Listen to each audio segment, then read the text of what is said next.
Thanks to our friends at The Motley Fool for sponsoring this video. Visit fool.com/ASYM for the top 10 stocks to buy right now.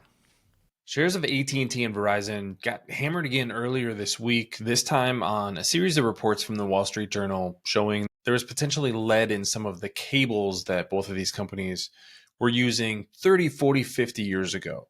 Now, in some cases, this isn't really new news. In other cases, it is. Either way, investors have just sold off the stock, and both shares are now trading with a dividend yield over 8%. So, kind of throwing the baby out with the bathwater as far as I'm concerned. But I want to dig into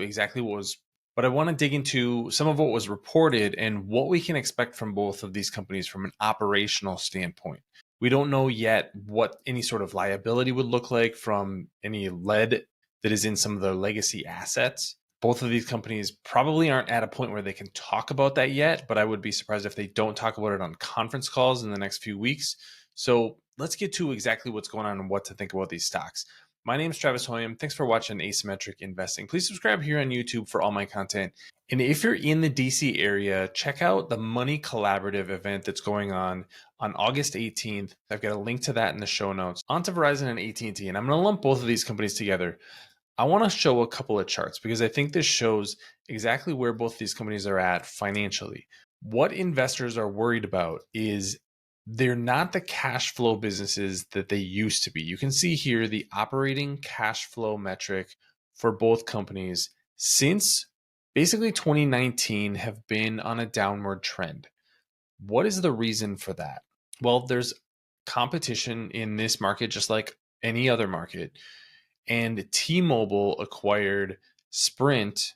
And so now instead of having two premium providers in AT&T and Verizon, now you effectively have three companies that have very similar service, very similar coverage. And that's really put pressure on pricing and margins. That's one of the reasons that cash flow from operations is starting to come down. The other thing is that the 4G networks were really maturing at this point, and we were in a investment phase for 5G. That's what this chart shows right here. Capital expenditures really start to spike, specifically at Verizon, who put a lot into buying new spectrum and also increasing the amount of spending that it was doing building out that 5G network. That's why you see over $25 billion the past year for Verizon. Now, management has said that's going to come down to a range of about $17 billion per year, but that's going to take a couple of years to get there. So, big phase of investment for both companies, but really at Verizon specifically, as they put 5G technology in the ground. The result is that free cash flow is going down. This is a pretty clear trend since late 2020.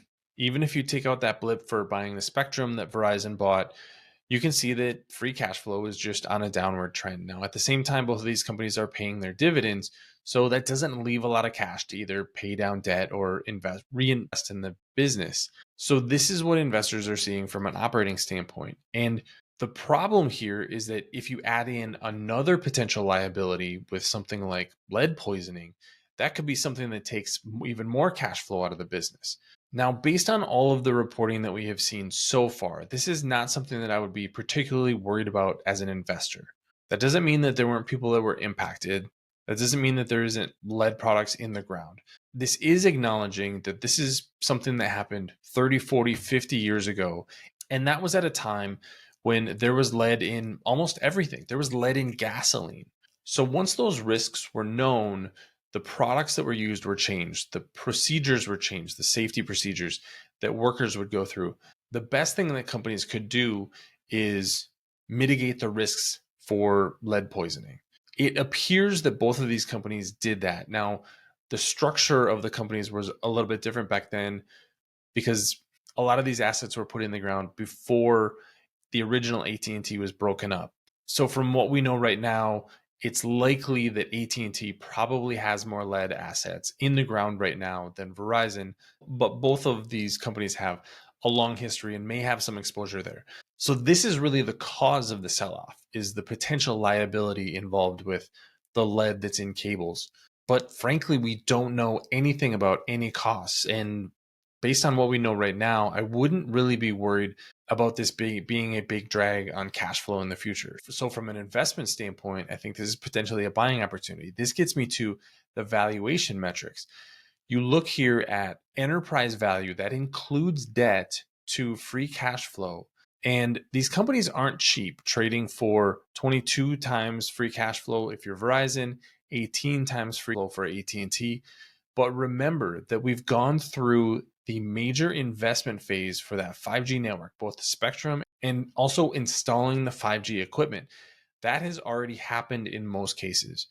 So that investment phase is going to slow down. As a result, we should see less spending.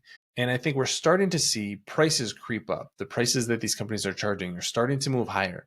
Add in the fact that you're adding things like fixed wireless. That's what I'm using right now is 5G broadband. That's something that wasn't available just a few years ago unless you were using something like a hotspot. But it wasn't really comparable to cable. That's not the case with 5G. It is comparable to cable. In my case, it's even faster. So that has been a real growth story specifically for Verizon.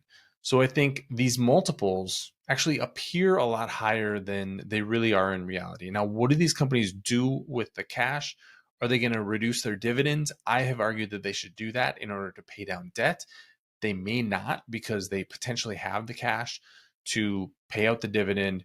And if free cash flow does increase over the next few quarters and couple of years, we could see them reduce that leverage, reduce that debt without having to cut the dividend. But in either case, I don't think these companies are all that bad of a deal from a valuation standpoint. And from a risk standpoint, I think investors are thinking a lot more about the financial risks like liabilities from lead poisoning than we really need to, because that's not something that we know is going to be a big cost in the future. So look for this to be something that is commented about on the earnings call for both companies. But right now, I see this as a low point for both companies. We should start to see capital spending really come down pretty rapidly. I think operating cash flow is going to increase over the next couple of years. And as a result, their financial position should be a lot better a couple of years from now than it is today. That's my view on both AT&T and Verizon. What do you think? Leave your comments in the comment section below. Don't forget to subscribe to Asymmetric Investing. And thanks for watching, everybody. See you here next time.